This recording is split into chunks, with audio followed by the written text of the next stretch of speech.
Hello friends, welcome into another video. I'm Das Food, and today we are not covering DBD, but rather I want to give my thoughts on the latest Stranger Things season because I'm a big fan of the show and I've been watching pretty much since day one. And I think this was the season that really kind of I'm gonna tip my hand a little bit, right? It kind of reignited my love for this series. I really enjoyed the season, and I wanted to offer my thoughts on it in case somebody maybe is still, on the fence about it and you can't decide if you want to watch it or not, or maybe you have watched it and you really want to hear somebody else's thoughts on it, whether that's you're looking for a confirmation or maybe even looking for a fight. I don't know, we'll see, but I'm really excited to get into this one, and I can't wait to talk a little bit of Stranger Things. The basic structure I'm going to do here is pretty straightforward. I'm just going to break this up by the good, the bad, and then give my final thoughts. And I'm going to go and spoil it and say there's a lot more good than bad. So let's get right into it. I made a couple bullet points here so I wouldn't forget anything too important, but hey,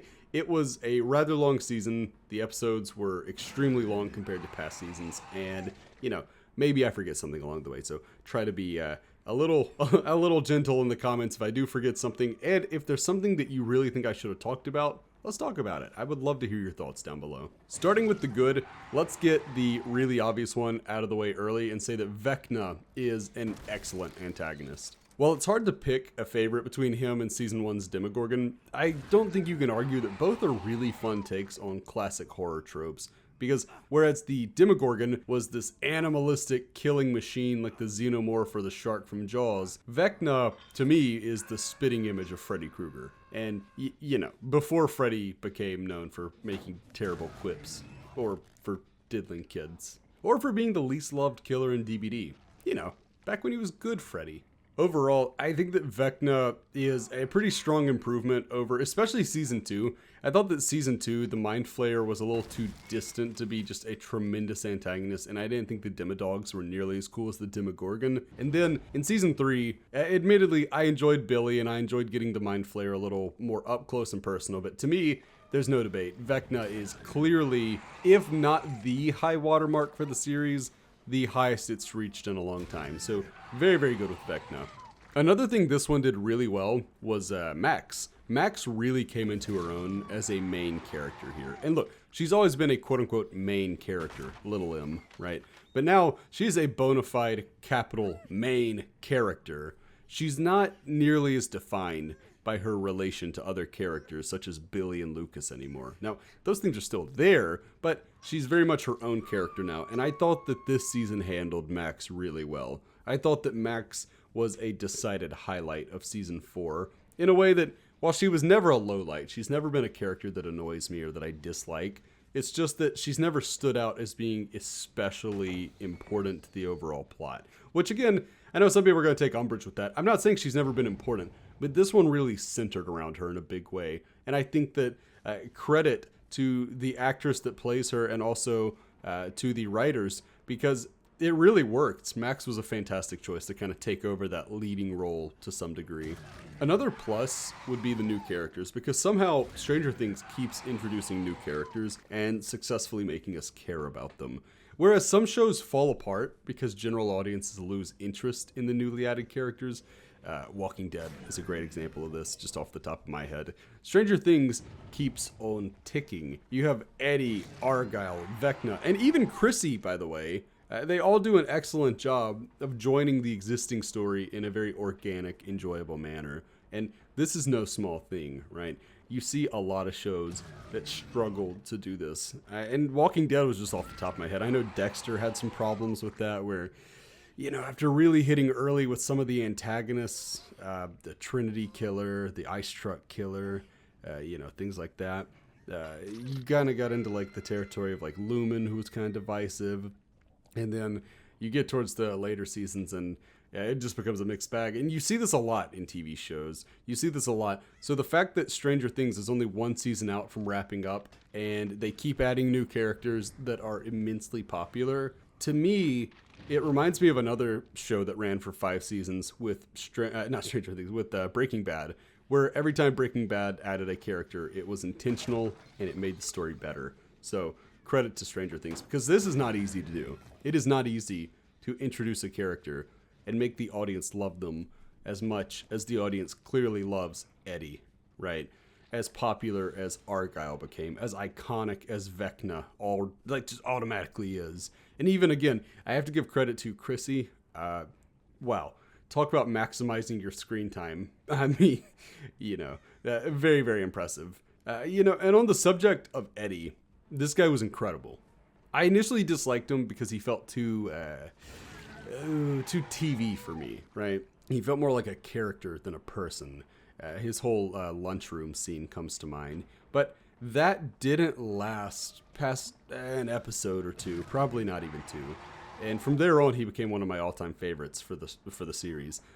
Eddie, his entire arc was so well handled. And we're going to get into spoilers, by the way. If you haven't noticed, by the way, we're getting into full-on spoilers. So if you haven't watched season 4, put this one on watch later, save it in a playlist, do whatever you got to do, come back to it. But we're about to get into full spoilers from here on out, so you've been warned.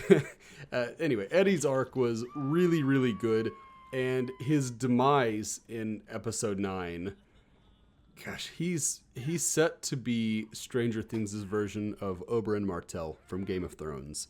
An enigmatic and fun character whose appeal partially lies in the fact that he was taken from us too soon. At least we'll always have that Master of Puppets scene. That was so over the top. And I think most people like Metallica, but I think Metallica's great. And getting to hear Metallica in Stranger Things was just, everybody wants to talk about running up that hill, and don't get me wrong, we'll get to that. But Master of Puppets was, oh gosh, I got very into that. I thought it was fantastic. Another high would be Hopper and Joyce. They have really natural chemistry together, and it's great. It's great watching Jim evolve from his taciturn, guarded ways as he learns how to share his feelings with others. And Joyce, meanwhile, excels much as she did really from the very first season. Winona Ryder is tremendous at playing a character who is simultaneously scared out of her mind and also quietly self-assured. Their relationship, so here's the thing, when it comes to Hopper and Joyce, I thought their relationship felt a little tacked on at times in season 3. Not always, they had their moments, but there were definitely times where I was like, I almost feel like they're just getting together because it's a TV show and, they're both single adults. But season 4, they do so much to make this bond more believable. It's interesting. It's simultaneously more tender and more carnal, and I think it's really nice. It's a really nice balance they strike, and overall, I thought it was a real improvement over season 3 in that regard. Another really high spot for me is that look, Stranger Things has always had a really solid soundtrack, but season 4 steps things up in a pretty big way. The obvious hit is Kate Bush's "Running Up That Hill," right? I think it's parentheses, "Make a Deal with God," I think is the full title. But there are other licensed songs that fit naturally into the story being told. Obviously, I've already mentioned the Master of Puppets scene. Fantastic. It's just great. And then there's something so powerful about "Every Breath You Take" from The Police. When Max goes back to the snowball and she's hearing that song just instantly kind of takes you back to a moment in time for the show, really. And I think that was a really nice touch. So overall, that was really good. And then it should also be noted that the original scores were as good as ever. I mean, first off, you can't really give this just to season 4. It's really, I guess, more of a season 1 thing. But like the opening theme gets me so excited for the episode to come. It's so dramatic with that synth. It's really good. Really, really good. And I would say that the soundtrack was pretty outstanding in season 4. I really enjoyed it. Back to a high from storytelling, I have to, like, one thing I noticed, right? Anything happening outside of the general scope of Vecna was always going to feel like the B story. But I actually found the Hopper, Joyce, Murray material very enjoyable. Stories set in a gulag are rarely going to be fun, but, season 4, I thought they did a good job of acknowledging the brutality of the Soviet prison camps without dwelling on it, without making it, look, this is Stranger Things. We're not here for a history lesson in the brutality of Stalin, right? Which I say Stalin. I guess Stalin wouldn't have been alive in the 80s. But, the point stands. We're not here for a history lesson, right? So they were able to embrace the setting without getting too dark, which was nice. It was kind of nice because, again, it's Stranger Things. Yuri and Dimitri are both welcome additions, even though I gotta be honest, I could never see Tom Vlachia as anybody other than Jaqen Hagar from Game of Thrones. He was so iconic in that role to me, and I really hope I got his name right. But, I couldn't see him as anybody but Jaqen Hagar. But a man does not blame Stranger Things for his own deficiencies, so we're not going to hold that against them. Overall, the whole Russia arc was well done and ended up meeting the A story in a rather satisfying manner. And also, look, if you're on my channel, you probably play Dead by Daylight, keep up with Dead by Daylight, something like that. And maybe you know this, maybe you don't, but the Demogorgon in Season 4 is the exact same model that Netflix gave to Behavior to put in Dead by Daylight. So every time we saw that Demogorgon, I got so excited because that wasn't just a Demogorgon. That was the Demogorgon that I've played as and faced a million times in Dead by Daylight, which I thought was so cool. It's really cool because it's not Season 1's Demogorgon, it's not the Demodogs from Season 2, yada, yada, yada. No, this is the Dead by Daylight Demogorgon, and it looks fantastic. I mean, it looks really, really good. Moving on to the next good aspect, and look, it was a breath of fresh air for the series to once again dabble in more horror-based storytelling. Because Season 1 was rather spooky at times, but Seasons 2 and Season 3, they just seem to lean more heavily into being buddy comedy-like adventures. You think of the scene in the Starcourt Mall with Elle and Max, where it's just goofy, girls just want to have fun type stuff. But this series really turns that around. Vecna's kills are not only brutal, and they are brutal. I mean, they are snapping your legs, snapping your arms, and plucking out your eyeballs brutal. But his entire origin makes him mysterious, much in the same way that the Upside Down was in Season 1. Which, by the way, talking about the Upside Down and the whole mystery behind it, I kind of hate that the teacher, I think Mr. Stevens was his name, from Season 1 isn't here.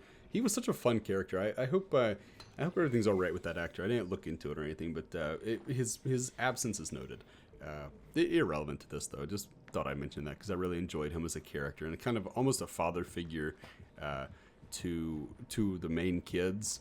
Because, we don't see much of their father figures. We do see some Ted, and, Ted Wheeler...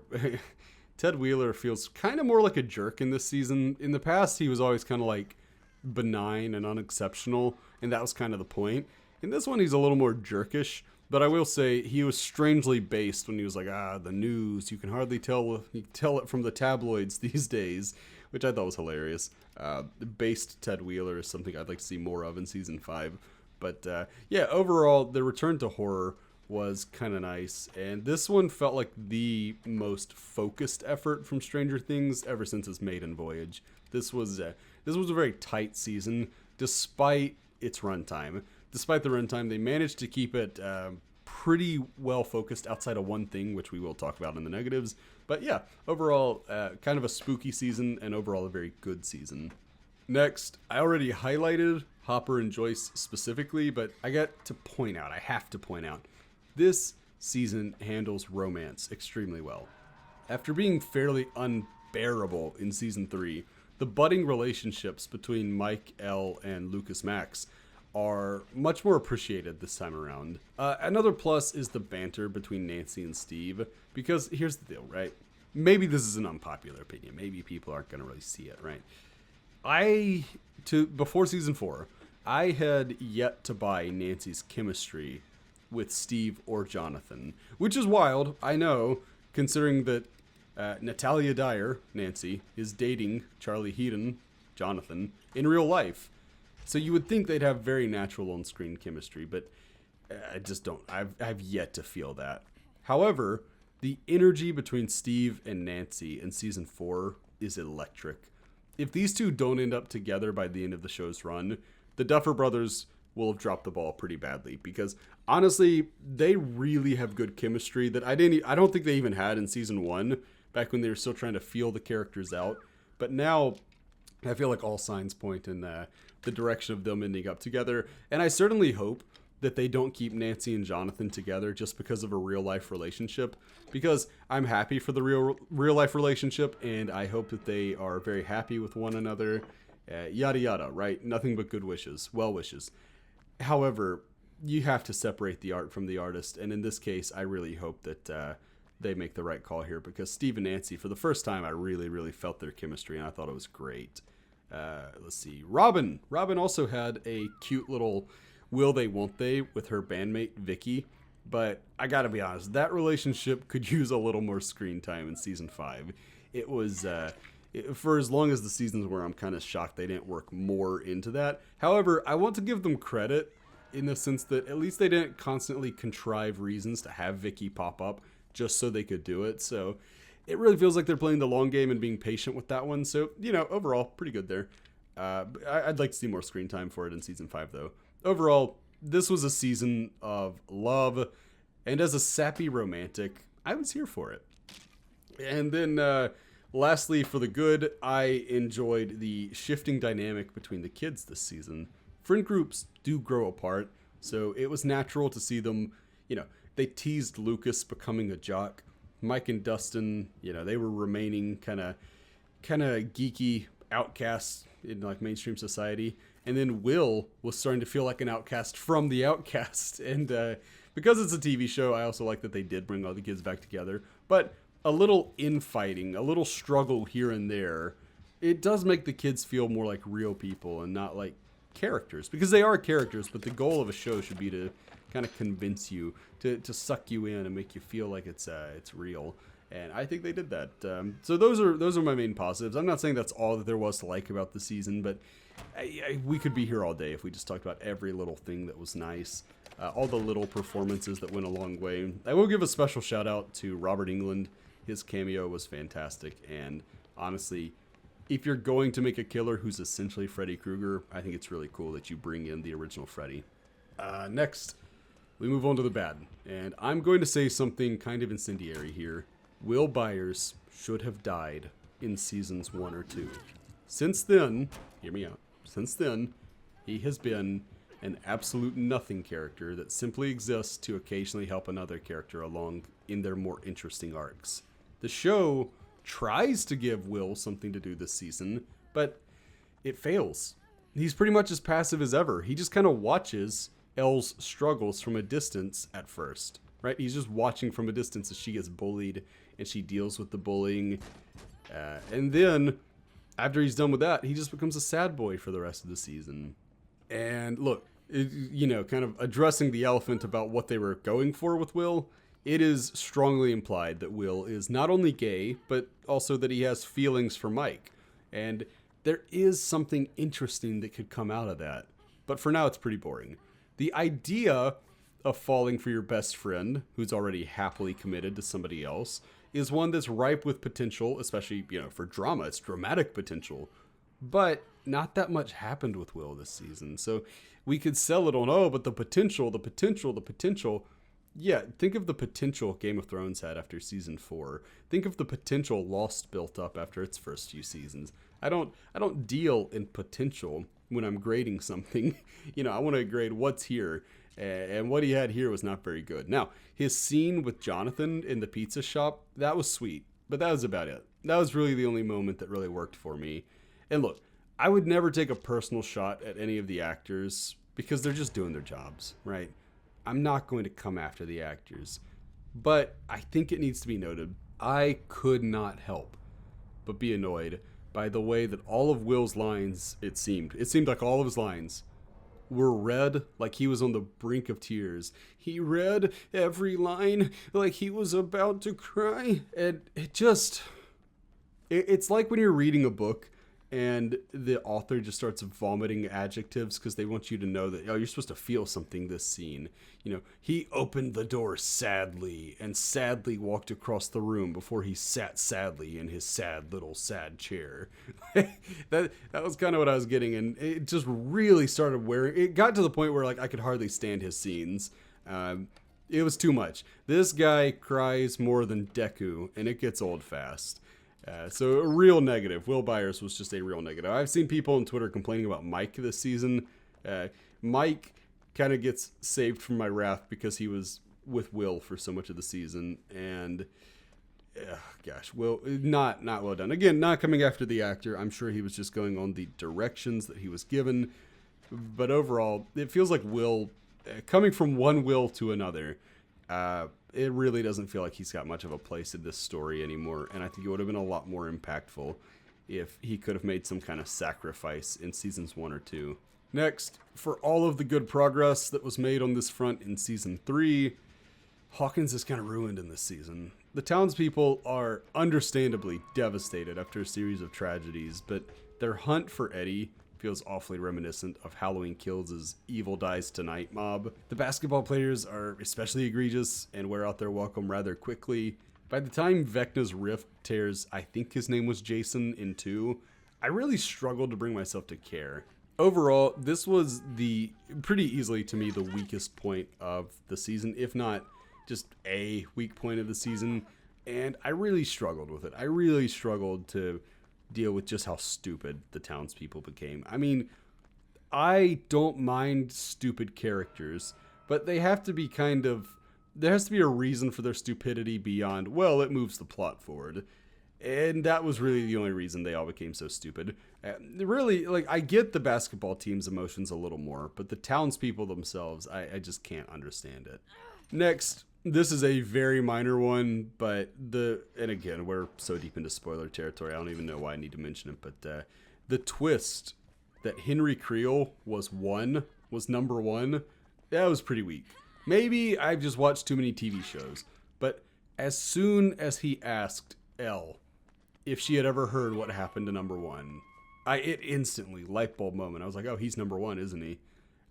Now, does that mean I definitively knew it, would have staked my life on it? No, but I started operating off of that theory. I just kind of assumed. And that was, what was that, episode 2 that he did that out of 9? So maybe it was episode 3, I don't know. But yeah, I don't know.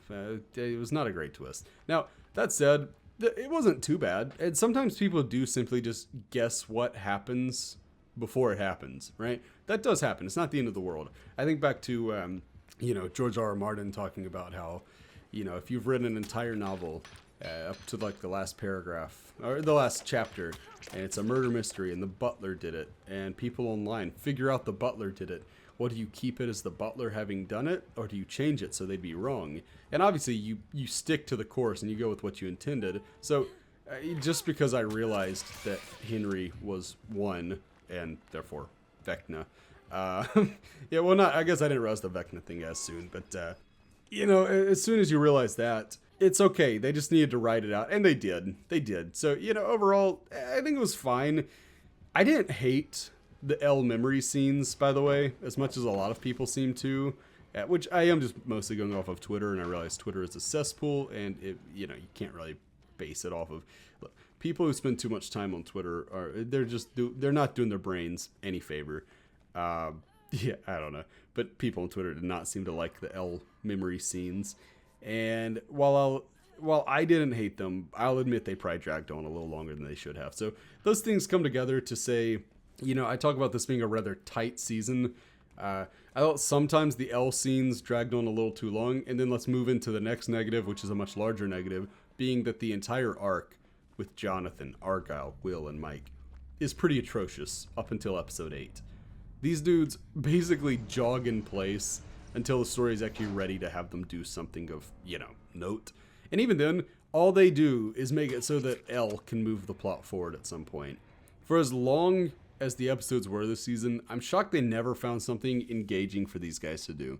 It was really just watching them play around in the desert, and they went out and they saw Dustin's girlfriend, her name's escaping me at the moment, Susie, I think.